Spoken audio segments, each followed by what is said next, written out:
Uh-oh, he's frozen now. Listen, we have to keep this very, very short because the show got a late start and the band is taking a very short break, so we may not even be able to get through our entire interview. Let me quickly run down the set list. You heard Cassidy, Brown Eyed Dead, Tennessee Jed, that is, China Doll, Viola Lee Blues, and the Music Ministry. And Gary will tell us what the pre-recorded interview is. Yes, we're going to jump right to the interview because the band's taking a shorter than usual break because of delays at the start of the show. We also want to tell you that if you lost the feed, if you're watching live, Notes is going to repeat it with all the content because everything got recorded. It just didn't get streamed. So you can watch it if you've already bought it. You can watch it again. If you haven't bought it, go to Doug's.net, buy it. We interviewed Hilary Gleason from a fantastic organization called Backline. We're going to go to that right now. We'll tell you more about their show on Tales from the Golden Road tomorrow. And we'll say goodnight now and go to the interview with Hilary.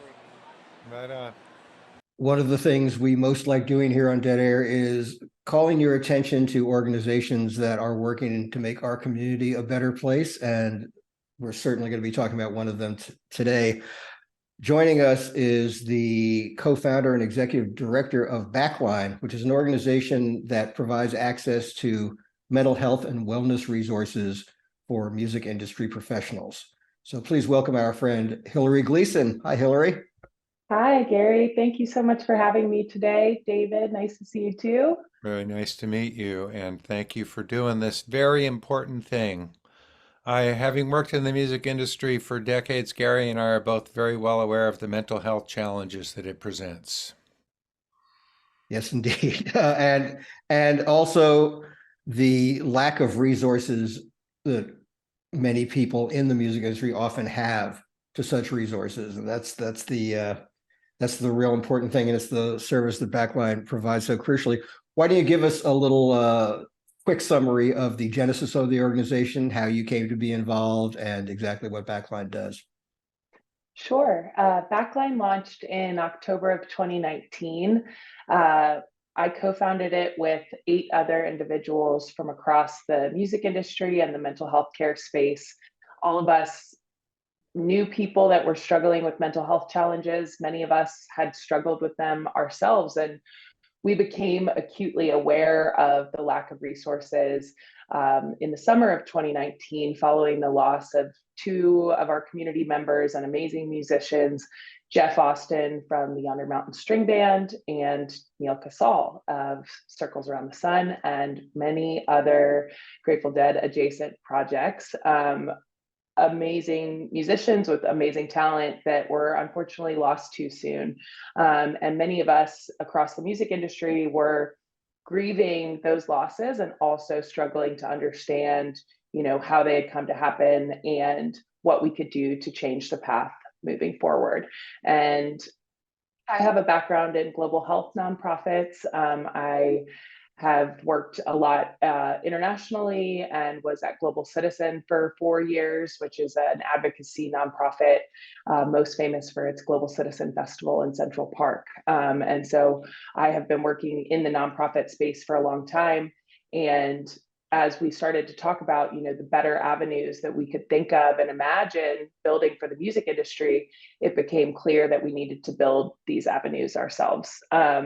And so we started a series of conversations with folks from all different corners, agents, managers, touring artists, the folks who make sure that the music gets up on streaming platforms, every different piece of the industry to say, where do you go when you're struggling? What resources have you tapped into? What else do you think that should exist for us? And from that, Backline was born. We launched with a case management program, which is the first program of its kind that provides individual support in navigating the mental health care space. All of our case managers are licensed mental health providers that have an understanding of the music industry. And so anyone in the music industry or their families can come to us and say, I'm struggling to find a therapist that understands my lifestyle or will work with my schedule on tour. And we have a clinical database of now nearly 550 providers across all 50 states that do understand the lifestyle and do want to support people in the music industry, making sure that they have all the tools that they need to continue to make music and be happy, healthy individuals. We've grown a lot since 2019. I mean, we launched just 6 months before the pandemic. And so all of the services that we provide became that much more critical in that moment when none of us knew when the next show was, the next paycheck. And so we've grown incredibly quickly, and I'm so proud of the ways that our community is showing up to use this resource and support this resource for other folks.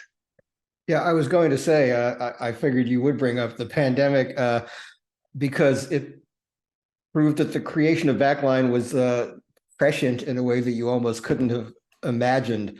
When the pandemic hit, so many people were not only deprived of their livelihood, but of really the thing that provided them with their social setting. And they were driven into isolation. So if people were prone toward depression or other mental health issues, it only exacerbated that. And David and I have worked in isolation for the last several years, and it's been a privilege and a pleasure to be able to do this live streaming. But I have to say, just recently, when I've gotten back into the world of live music in person, it reminded me of how much a component of my own mental health that has been since I was a kid.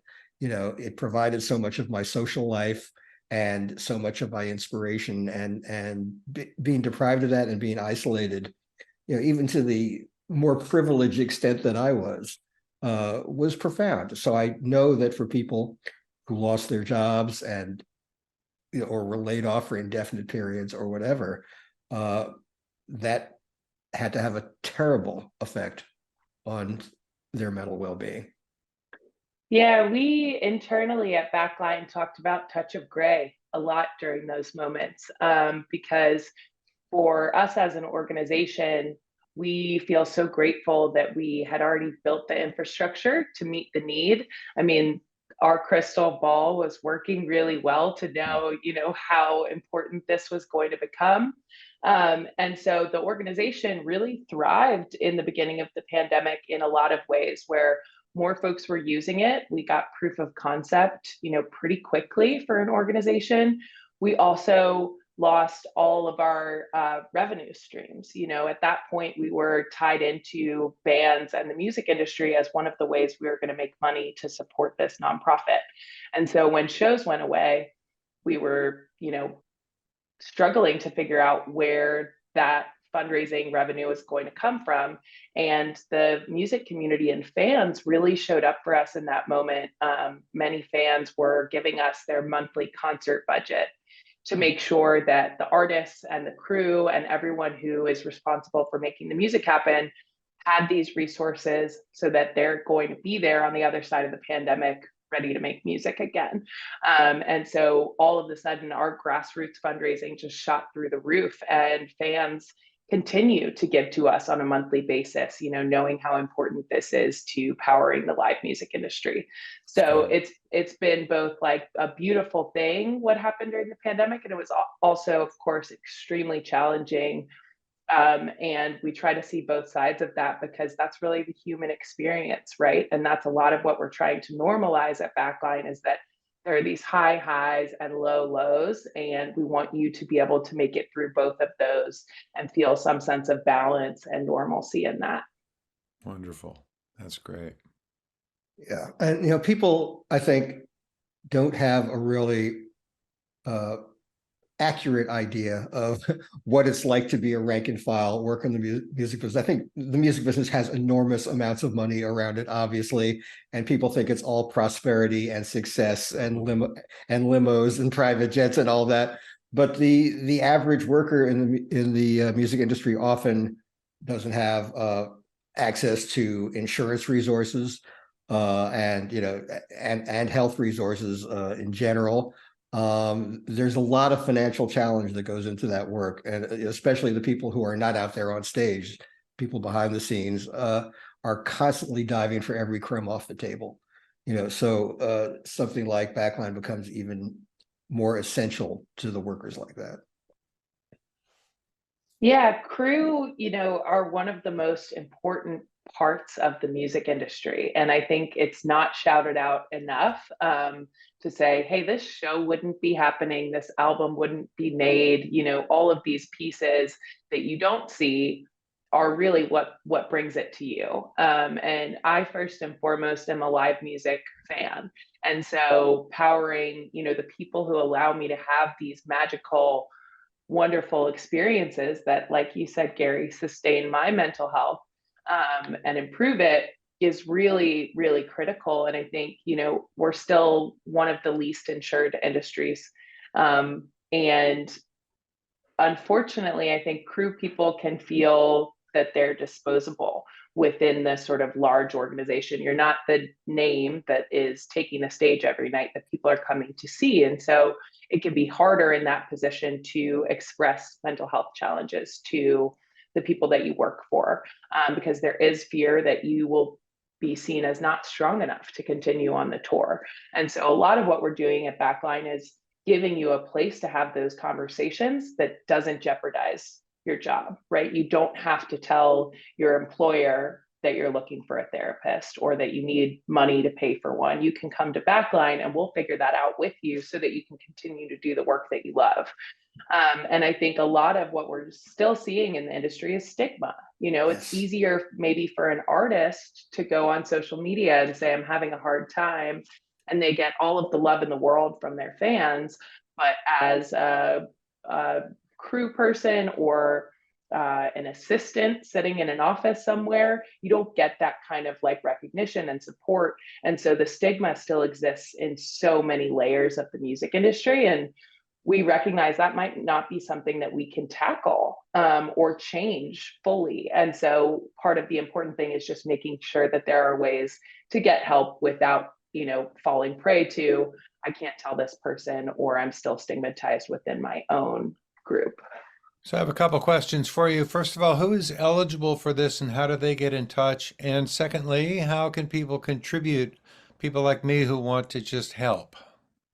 Yeah, so all of the information on us is on our website, www.backline.care. We're also on all social media at backline.care. And anyone in the music industry or their family members are eligible for our resources. Everything that we offer is free. If we are connecting you with a therapist or treatment that has a financial cost to it, we're going to discuss that with you, make sure that it's something that you can afford, and we understand what the financial, grants are that you might be eligible for. So all of the guesswork is taken out of it. But we intentionally launched with the largest eligibility of any organization serving the music industry, also recognizing the importance that families have in allowing the music to continue. Partners play an incredibly important role in this industry, and we want to be sure that they also have the resources that they need to navigate this lifestyle. So anyone who touches the music industry in any capacity and their family members are eligible. And in terms of supporting us, of course, financial support is wonderful. That can also happen on our website at www.backline.care. But we are also always adding to our clinical referral network. So if you know a therapist, psychiatrist, psychologist, anyone like that who might be interested in helping to serve the music industry, please send them our way. And just follow along. We are always growing into new programs, new areas. We have in-person events now in certain cities. So keep an eye out. There's a lot of ways that we are looking for support. And we want everyone to feel that they're involved in this really positive thing that we're doing. Just sounds wonderful, and I really appreciate this so much. Yeah. Is there a way for people who have friends with these issues who are afraid to address them? Does Backline have resources for families and friends to perhaps negotiate, the access to those resources. I say this because Neil Casal's passing had an enormous impact on so many of us.